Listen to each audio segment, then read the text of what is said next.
लोकसभा का संग्राम अब चौथे चरण में पहुंच गया है, जहां 13 मई को 10 राज्यों की 96 सीटों के लिए मतदान होंगे।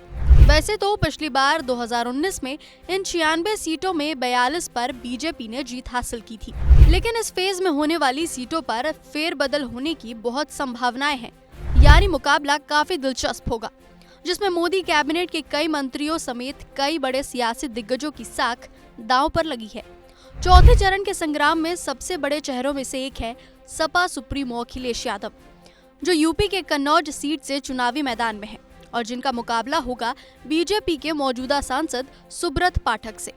यहाँ अखिलेश का केवल अपना गढ़ वापस लेने की चुनौती नहीं है, बल्कि उनका सियासी कद भी दांव पर है। अखिलेश के अलावा एक और सियासी चेहरा है जिस पर देश की नजर रहती है, और वो है AIMIM चीफ असदुद्दीन ओवैसी, जो अपने गढ़ हैदराबाद में फिर से चुनावी दंगल में उतरे हैं। ओवैसी के खिलाफ बीजेपी ने इस बार हिंदुत्व और महिला कार्ड खेला है और माधवी लता को मैदान में उतारा है। वैसे तो मुस्लिम बहुल इलाके वाले इस हैदराबाद में ओवैसी ही मजबूत नजर आ रहे हैं। ऐसे में देखना है कि ओवैसी की जीत का सिलसिला यूं ही बरकरार रहता है या फिर बीजेपी के हिंदू कार्ड से ओवैसी के तिलिस्म का किला ढहता है। इस चुनावी दंगल में मोदी कैबिनेट के कई मंत्रियों की भी साख दांव पर है। बीजेपी के टिकट पर केंद्रीय गृह राज्य मंत्री अजय मिश्रा टेनी एक बार फिर यूपी की खीरी के चुनावी संग्राम में है और हैट्रिक लगाने की तैयारी में है।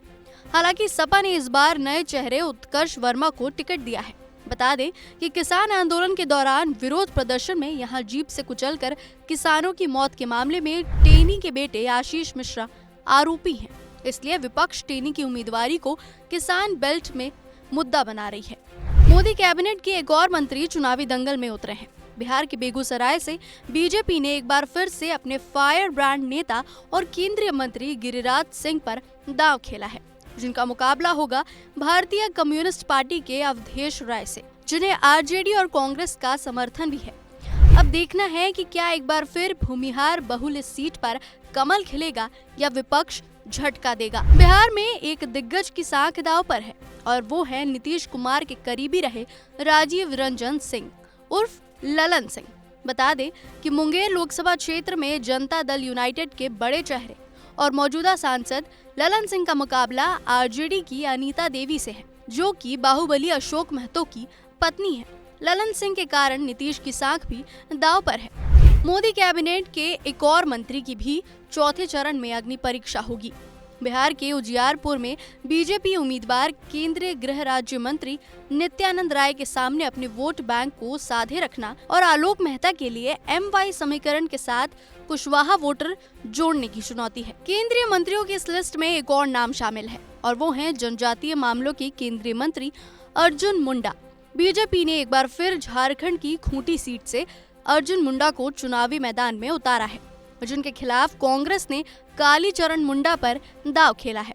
इसके साथ ही एक और बड़ा सियासी चेहरा है जिसकी साख की परीक्षा चौथे चरण में होगी, और वो हैं बॉलीवुड के शॉटगन और बिहारी बाबू के नाम से मशहूर शत्रुघ्न सिन्हा। टीएमसी के टिकट पर शत्रुघ्न सिन्हा पश्चिम बंगाल की आसनसोल में दोबारा मैदान में है, जिनके खिलाफ बीजेपी ने अनुभवी नेता सुरेंद्र सिंह अहलूवालिया को उतारा है। ये वही सीट है जहां से भोजपुरी पावर स्टार पवन सिंह ने बीजेपी के टिकट मिलने के बाद यू टर्न ले लिया था। पश्चिम बंगाल में ही एक और सियासी दिग्गज चुनावी मैदान में है। बहरामपुर से कांग्रेस के टिकट पर कद्दावर नेता अधीर रंजन चौधरी मैदान में है, जबकि तृणमूल कांग्रेस ने पूर्व अंतर्राष्ट्रीय क्रिकेटर यूसुफ पठान को अपना उम्मीदवार बनाया है। वहीं इस सीट पर इतिहास बदलने की कोशिश कर रही बीजेपी की उम्मीदें अपने कैंडिडेट निर्मल कुमार साहा पर टिकी है, यानी अधीर रंजन की लड़ाई आसान नहीं रहने वाली।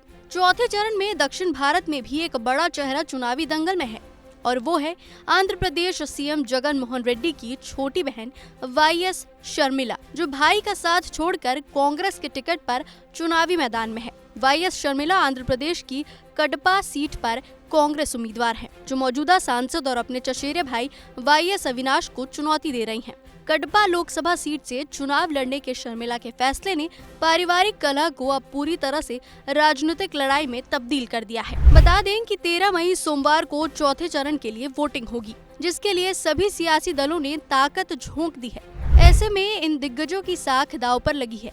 आपको क्या लगता है, कौन से दिग्गज अपनी साख बचा पाएंगे और किसकी साख पर बट्टा लगेगा? ये हमें कमेंट कर जरूर बताएं। और लोकसभा चुनाव से जुड़ी तमाम बड़ी खबरों के लिए देखते रहिए एबीपी लाइव।